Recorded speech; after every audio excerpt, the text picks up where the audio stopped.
ToonGrin.com. Today, folks, Whyboy's uncomfortable fascination with a cartoon doll gets a full day of celebration. Happy Scooby-Doo Corner Day! Yep, today you'll get 5 videos on all things Scooby-Doo, and this movie is, what, the 25th time Scooby-Doo has jumped the shark? A space shark! See, this is why nobody likes you. Aww, this is Spooky Corner's look at Scooby-Doo Moon Monster Madness.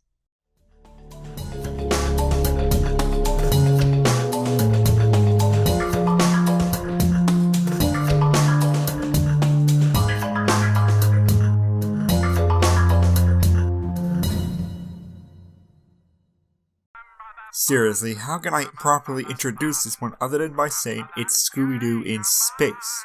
Now all we need is Scooby-Doo going to El Dorado and Atlantis, and his weird road trip around the globe will be complete. Scooby-Doo has had loads of adventures, often including some of the goofiest ideas possible, especially in recent years. He was a puppet in one of them. But today, we got a pooch in space! So the story? The Scooby Gang has won yet another contest, this time winning 5 spots on a luxury spaceship to the moon owned by billionaire Sly Baron, and they're traveling there with this movie's list of suspects: trained astronaut Shannon Lucas, retired astronaut Zip Elvin and Cold Steel Case, football player U-Boat, news reporter Clark Sparkman, and alien hunting specialist Ridley.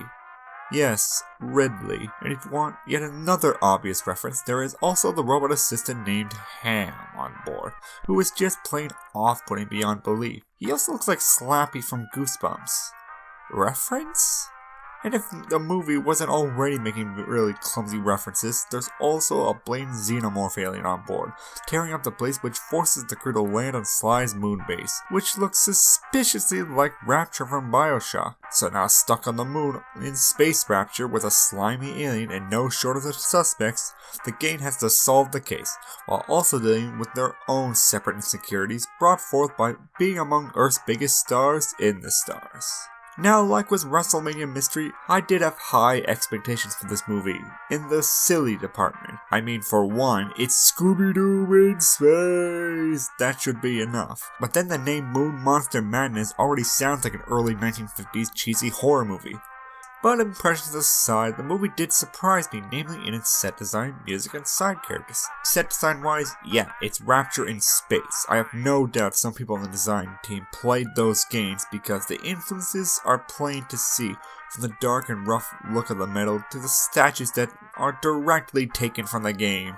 Heck, the ending credits look like something right out of Rapture. And it might seem like I'm harping on this being a negative point, but seriously, if the story better suited it, this would be a beautiful looking movie, further supported by the cinematic quality music. I watched this movie with my buddy and co-producer NERO, and we were both blown away by how good the music is, even the one scene that was just using the Nutcracker music.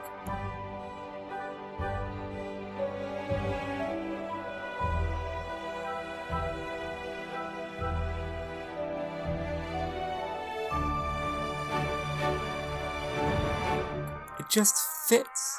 I'd argue this movie is taken a little more seriously. But remember, this is a Scooby-Doo movie.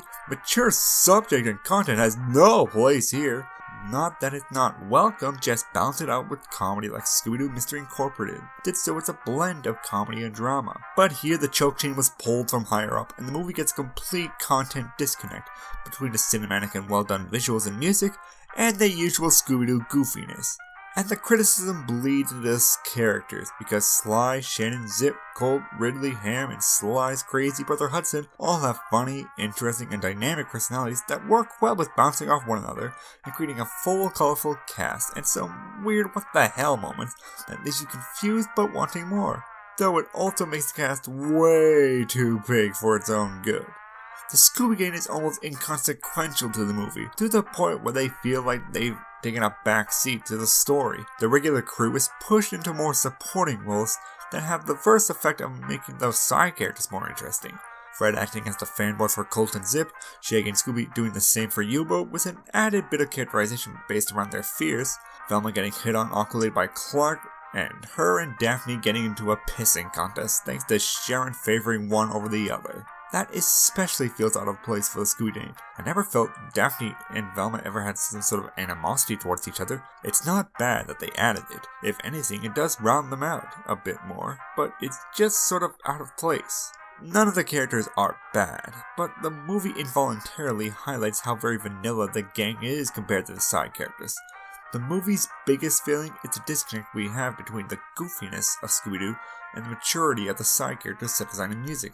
It just makes me wish the movie had the complete balls to go full tilt and run with its smarter ideas.